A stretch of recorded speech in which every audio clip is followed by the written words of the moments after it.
देहिया में तनिको हमरा जान नइखे। अब दिल में हमरा कोनो अरमान नइखे। मुस्कुराए खातिर तो दिन भर मुस्कुरातनी, लेकिन चेहरा पर असली मुस्कान नइखे। प्रेजेंटेड बाय विदेशी लाल एंटरटेनमेंट।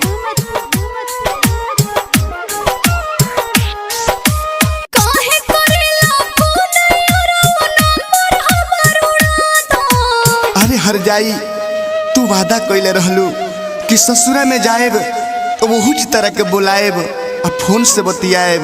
सब भुला गइलू, सब भुला गइलू।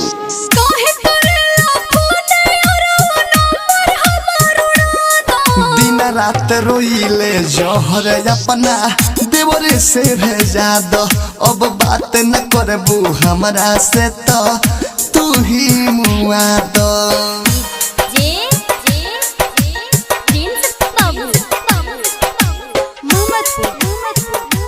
प्रेजेंटेड बाय विदेशी लाल एंटरटेनमेंट रिकॉर्डिंग स्टूडियो जादवपुर।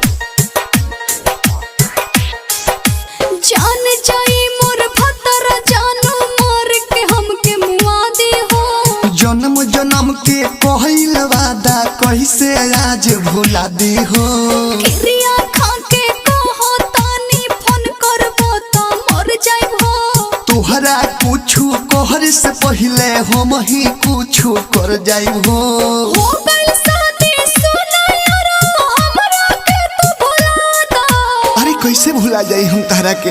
अरे तोरा के हम जन्म जन्म तक प्यार करे के वादा कइले बनी, तारा संगे जिए मरे के वादा कइले बनी। वो हम कैसे भूल जाई, कैसे भूल जाई। हो गइल शादी सुना यारो हमरा के तू भुला दा। दिन रात रोइले जहर अपना देवरे से भेजा दो। अब बात न करबू हमरा से तो तू ही मुआ दो।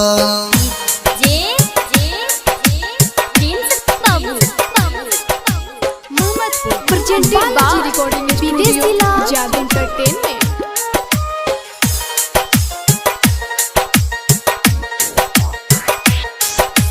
कसहो पियवा के समझा के घर बसवले पानी हो।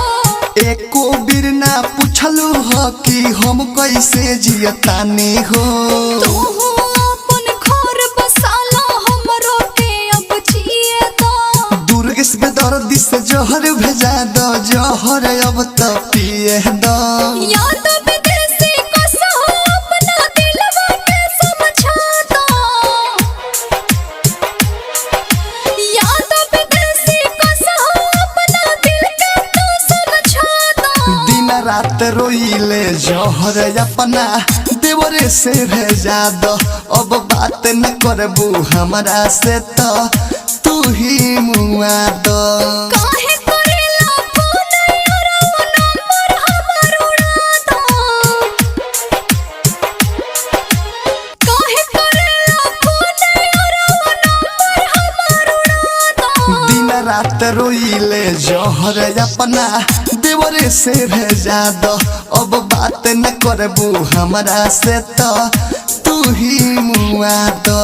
Balaji recording studio Jadavpur.